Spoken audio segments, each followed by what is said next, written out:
Okay, Danny M. Goldberg, welcome to Be in Demand. I'm really excited to have this conversation all about people pleasing, communication skills, and the title of your book.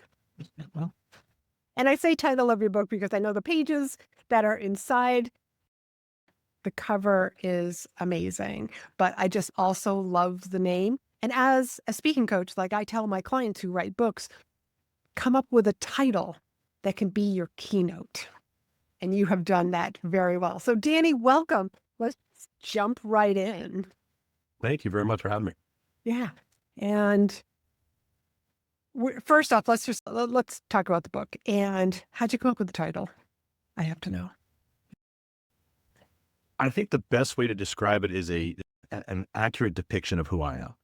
My kids have told me I'm a little bit of an a-hole all the time, and they didn't take they might have made it insulting at first, but I kind of took it to heart. And really, and there was a couple of the people in my life that were very similar, where they're great people, they're extremely nice, they're very respectful, but if you cross their boundaries, it's they turn into someone else. Not yelling, not screaming, but acknowledging the fact that we're not, or we shouldn't cross these boundaries. So I really came up with the title for my kids.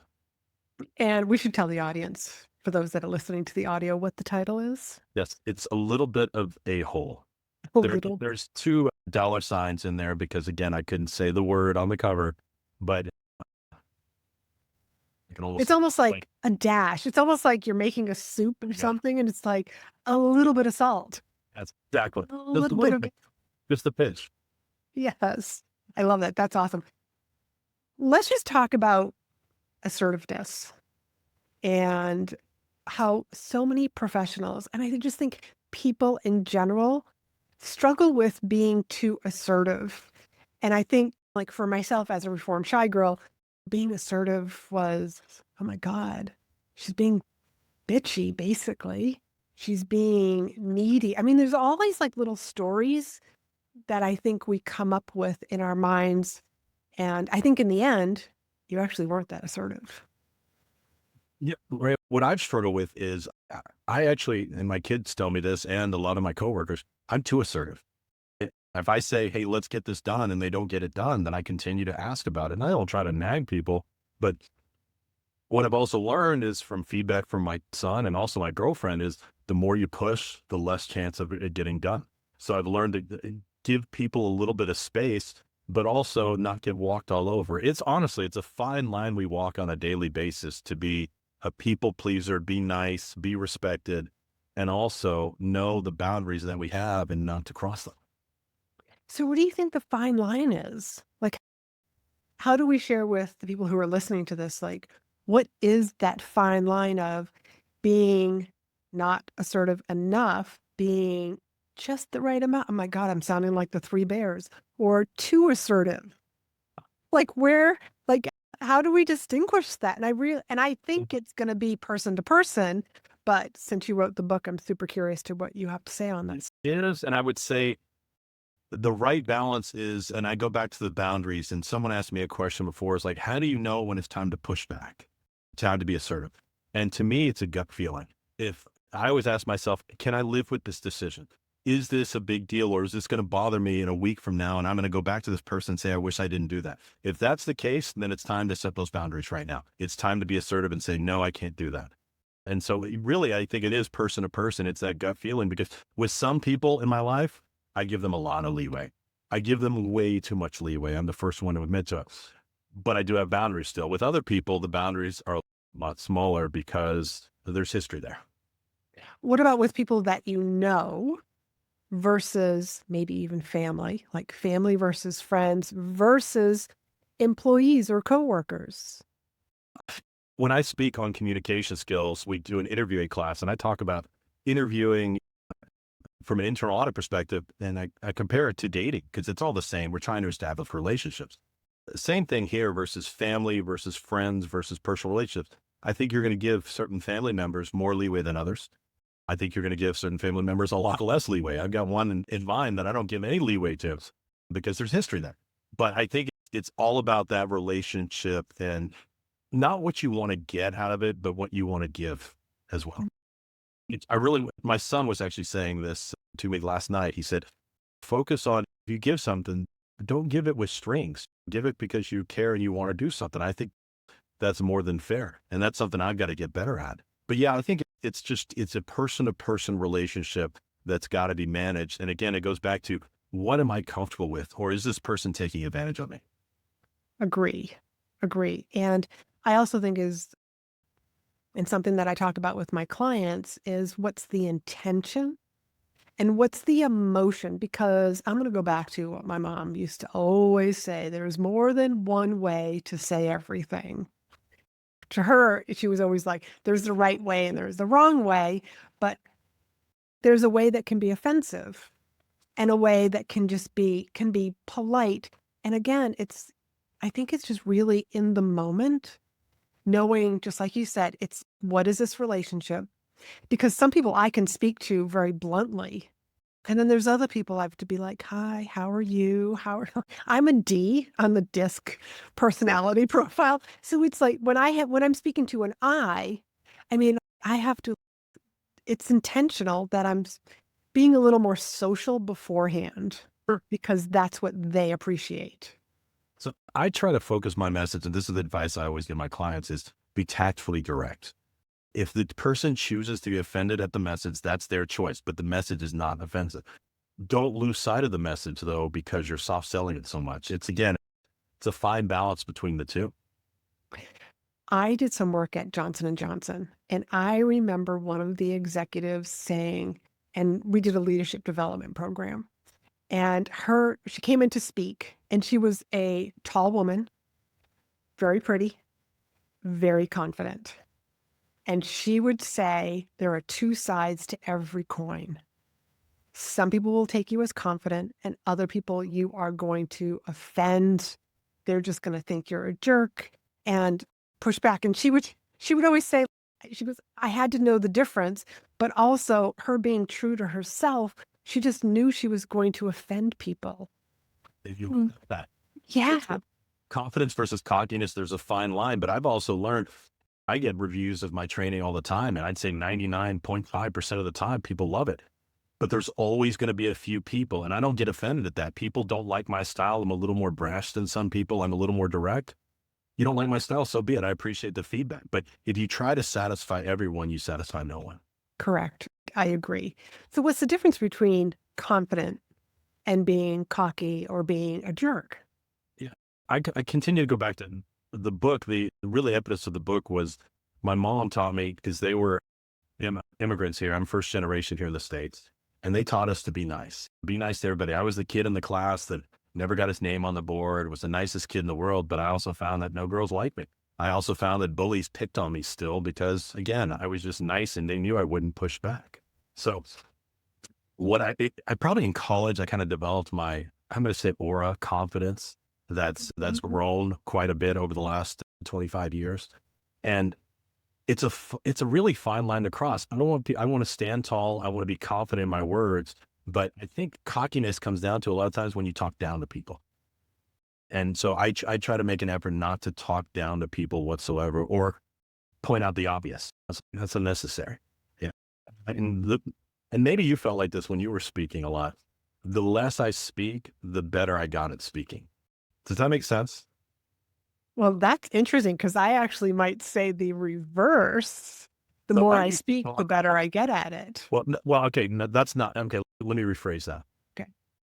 I always, I was always very interactive, but I would talk a lot and I wouldn't allow the audience to get involved as much.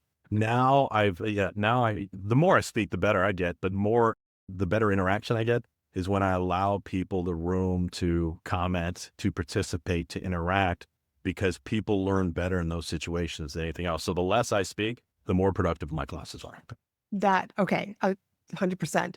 When we're allowing the audience to be part of the training, part of the presentation, yep, they feel involved and that they have more buy-in also. Yeah, there's a lot going. Yes, when I first started speaking and I was speaking on leadership, and I'm like, oh my God, leadership is so serious. So I had to show up in the suit and I did all the talking, and basically I turned into the college professor. I didn't even tell stories back when I was first starting. Now it's like I make sure my clients use stories and metaphors to really hone in and lock in that message for the audience. So when I talk to people about speaking, what you just said, if you don't personalize the message, it's not going to work. Now, I've had people and I've had to let go of some speakers before where they go on tangents on these stories and they make no relevance to the point. As long as you come back to the point, eventually people are going to love your stories. Yes, absolutely. You're reminding me of a time I lost my place. I answered a question during a speech. It was a little bit of my fault. The people who hired me for the opening keynote, and for me, an opening keynote is 60 minutes or less. They were like, great, we're going to have you talk for 90 minutes. I'm like, okay, that's a workshop. And so I did have to have little breaks and exercises, and I totally I forgot where I was. And I just looked down at the nearest table of people, and I was like, so where was I? What was I saying before that? And the audience laughed. Of course. And I love telling that story because the audience laughed because, haha, she's just like me. It humanizes you, Lauren. And I can't agree with you more. I actually do that. I'd say quite often. I always make the joke. I turned 50 about 8 months ago and my memory's going. So I'm like, right away, I was like, what were we just talking about? I do that probably once a month at least. So, but again, That's you're it. right. Once a month? It humanizes you to a point where people feel more connected to you because when you're on the stage, people think, and this is something I don't like either. People look at you as an expert. I'm not an expert in anything. I have a lot of knowledge on a lot of different topics that I want to share, but there's also people in that audience that know more than me, and I want them to feel comfortable giving it back. Yes. So true. So back to what we were talking about, people pleasing.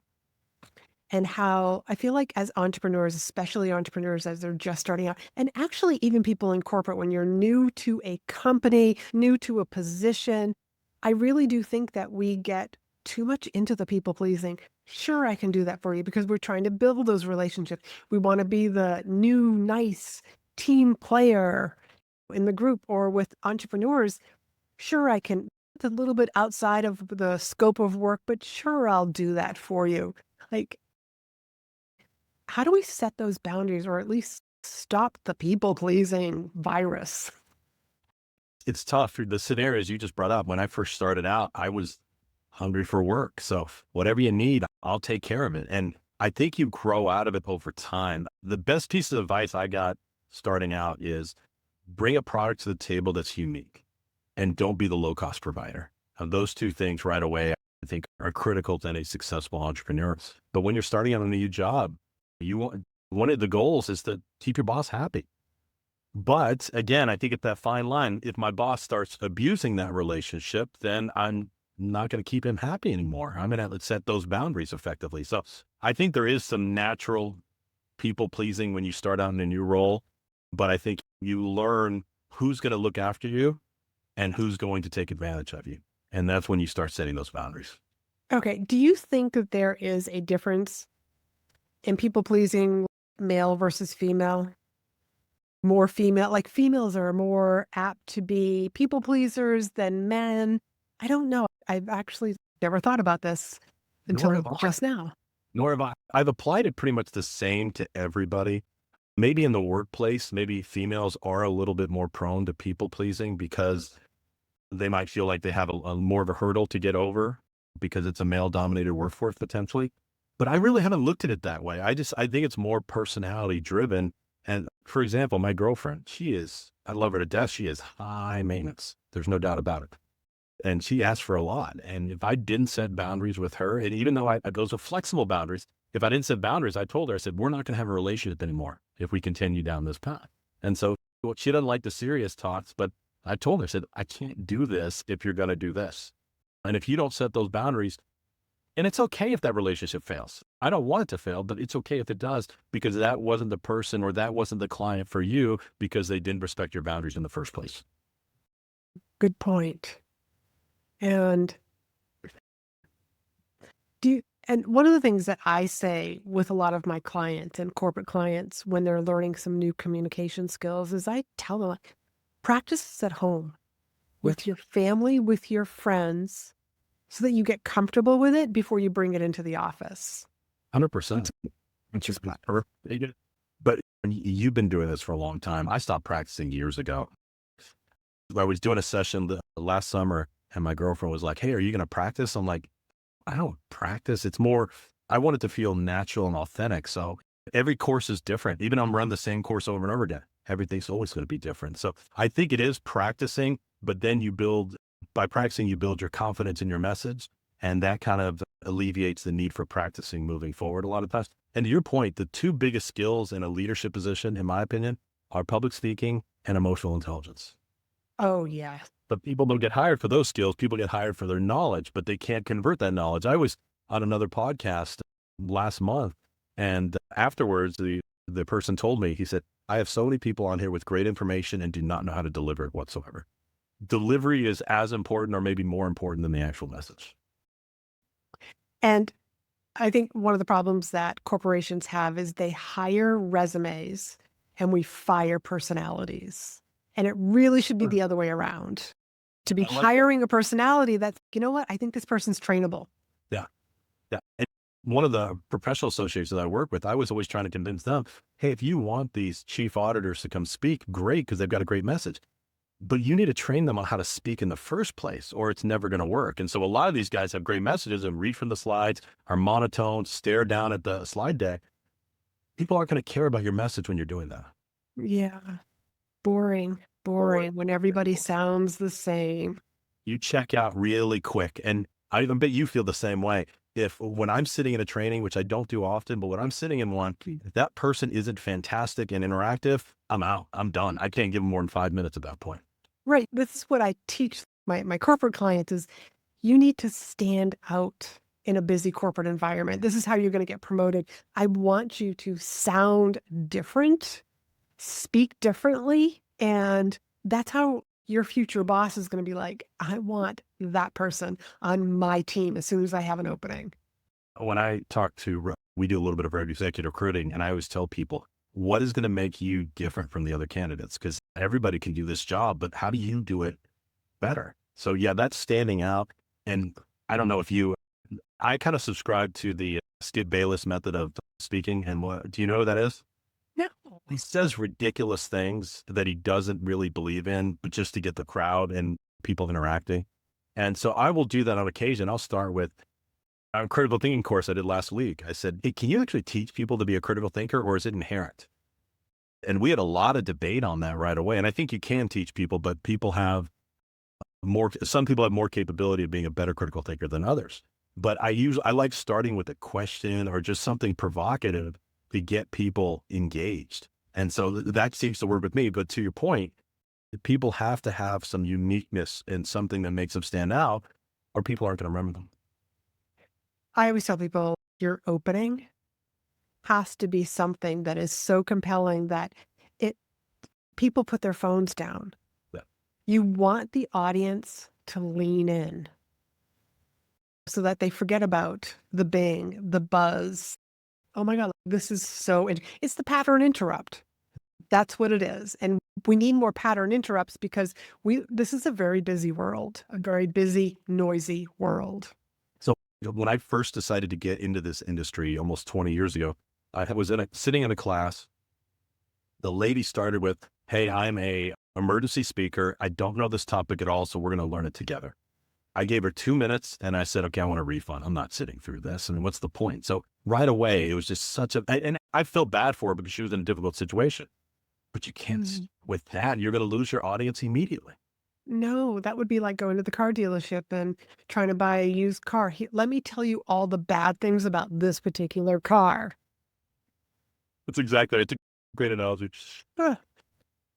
Okay, so speaking of communication, there was a very unique time about 6 years ago, around this time, where it literally changed communication. Zoom was not a household name. It quickly became a household name. And God, I'm not even sure like how to word it. I felt like the habits that human beings learned in a short period of time have lingered for years. 100% agree with you. And the people that I feel that I sympathize more with are younger people that were teenagers because it was such an important time in their life to learn some skills that they would use for a lifetime. Unlike myself, who was just like, well, okay, like this is going to pass. And I still know how to walk up to somebody, put out my hand and Mhm. say, hi, I'm Laurie-Ann. Whereas there's literally people who still stand back and they're not sure what to do. And I think what we as human beings have learned some bad habits. Ryan, I can't agree with you more. My kids are 19 and 17 now. And Mhm. so you take it back, they were 13 and 11. And luckily, they had a dad that does professional speaking. So they didn't really hurt themselves from a communication standpoint. But a lot of their classmates did. And you're right. I feel bad for the youth today because that's such a growth opportunity over those years that they didn't get because they were sitting at home. One of the reasons why our businesses strive is because we're good at interacting on Zoom. We try to simulate that live environment as much as possible. There's a lot of people I've been told that can't do that and their businesses failed. Ours increased exponentially over that. But I want to go back to what you said about just greeting people. I think people struggle with that still. I mean, that's one of those lingering things that I don't want to shake hands. And again, I'm going to be respectful, but the handshake isn't going away anytime in the near future. You just got to get comfortable with it again. And so there's a lot of little things. And I think people became more keyboard warriors and were a lot more brazen with their comments. And then when they did in person, they tend to hesitate and pull back. And you should still treat any interaction like the one we're having now as live. It shouldn't be any different. But again, people do. And we did learn a lot of bad habits that are slowly lingering. Writing habits as well, too. I mean, we've been doing a lot of writing classes over the past 3 or 4 years because of that. Yeah, people have to learn how to re-communicate. And communication is not just the words that we say or the words that we write. I mean, the handshake, this is body language. Are you being closed off? Are you looking at your, oh my goodness, going to networking events and people are like down on their phones? Okay, I won't talk to you. Yeah, no, yet again, it's people get offended when I say this, but everybody became a little lazier during COVID and is still a little lazier than they used to be. Because again, we were forced out of the house. Now we can sit at home. I'm not complaining. I'm loving this. I mean, I'll be honest with you. Being able to do my work and sit at home in shorts, awesome. Not going to complain. But a lot of people, if I have a chance to go meet with someone in person versus over Zoom and it's 10 minutes away, I don't know if I want to go. I'm just going to sit at home. And it's that there's that kind of attitude has got to change in order to redevelop those communication skills. Yes, yes. We need to learn new skills, new habits, definitely new habits. So back to your book, what would you say was the easiest chapter for you to write and the hardest chapter for you to write?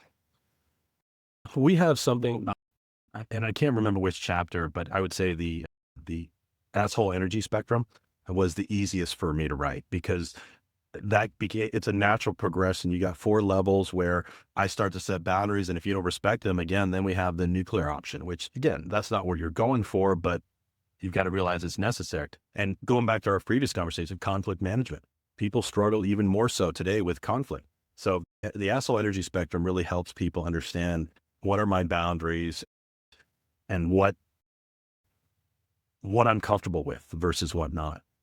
I would say that was the easiest. The hardest chapter, I don't know. I love writing. And so I didn't really look at any of the chapters being difficult. It's more, I'm a more fluid, free flowing writer. And I just love writing. I'm writing another book right now just because I want to. And so I wouldn't say many of the chapters were necessarily hard. Okay. Okay. When I wrote my first book, it was Rethink Leadership: 4 Lessons to Make You Remarkable. I came up with the title first. And I was like, okay, so what are the 4 lessons? So then I figured out what the 4 lessons were. And I was just like, okay, what order do they need to go in? And that was because it was written as a parable, a modern day parable. I was able to, didn't have to write it from beginning to end. I could write it from whichever chapter I felt like writing. And I just noticed the last chapter, I was just like, why am I struggling? Like, why do I keep procrastinating on this? So that's why I think there's always a favorite chapter and always a chapter that might have been like, a little more difficult than the others. With your elaboration, let me speak to that a little bit. The chapters that really focus more on the case studies we did were more difficult to write because I write from a first person standpoint a lot. I don't write in first person, but I write from the standpoint. I wrote a series of books called People-Centric Skills that are fictional stories about a public speaker in different situations. Basically, it was my life story. It was my co-author's idea to do it that way, but it was all real world experiences from both of us combined into one person. So that made it so much easier and natural to write. Very nice. Very nice. So if you had to leave the audience with, here's one tip, here's one gold nugget that you want everybody to walk away with, what would that be? Funny you just said gold nugget because that's exactly what I call them because my last name. Let me comment on that real quick. I think a mistake public speakers make all the time is they end with questions. You should never end with questions. And you know what's funny is when I tell people this, they're shocked. I'm like, you need questions. You end with your key points. You ask for questions before then, and then you come up with, here's my 3 gold nuggets that I'm going to leave you with. And again, unless you're a refined public speaker, nobody does that. So that's one piece of advice I would leave you guys with. Always. And the reason always surprises people. And I've seen this happen before because I've been in the audience. Somebody might ask you a question that has nothing to do with what you were talking about. And then you're up there saying, I don't know. And those people in the audience are saying, she doesn't know the answer.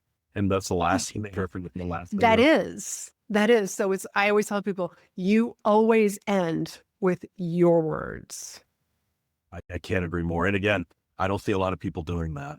Going back to the book, I would say a couple of gold nuggets from it are understand who's going to or who is in your life taking advantage of you versus someone that you love and care for and you're okay with those boundaries. Learn how to set boundaries with every person in your life. My son, for example, freshman in college, I set some financial boundaries with him.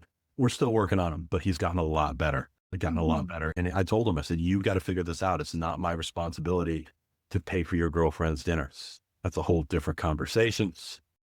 But learning how to set boundaries with everyone in your life. And then one thing I would just leave you with, you talked about practicing a lot.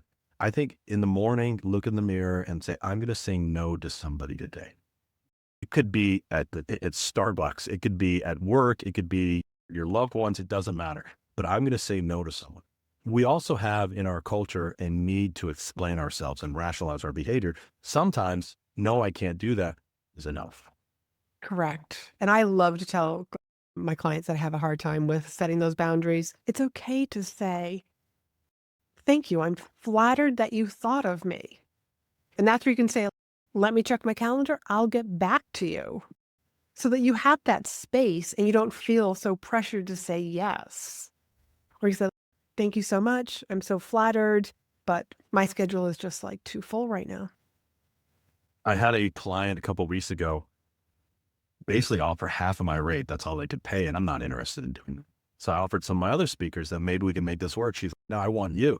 And I said, look, I'm not going to do it for that rate. However, if you can book 3 other gigs at different chapters around your area for full rates, then I'll do yours for a little cheaper. And so she's working on it. But again, that was my counter proposal. I didn't necessarily say no, but I know my boundaries and I'm not going to get on a plane for X amount when it's not enough of my time. Right. Again, boundaries. You don't mean to be an a-hole, but it's just practical. Sometimes it's just business. And Laurie-Ann, the thing is that people don't understand, when you set boundaries, people learn to respect you more. Yes. Because you can set those boundaries and have an idea of who you are versus just pleasing others. Yes. Danny, this has been such an awesome conversation. Where can people learn about you, follow you, grab a copy of your book, all that good stuff? So you can get the book on Amazon. You can also go to littlebitahole.com and you can buy one from us in North America. You can also find me on LinkedIn. Just go put in the search engine, Danny M. Goldberg. And my main training website is goldsrd.com. Gold is and then samrickydavid.com. Wonderful. And if we buy the book directly from you, does it get autographed? I will devalue the book and autograph it for you.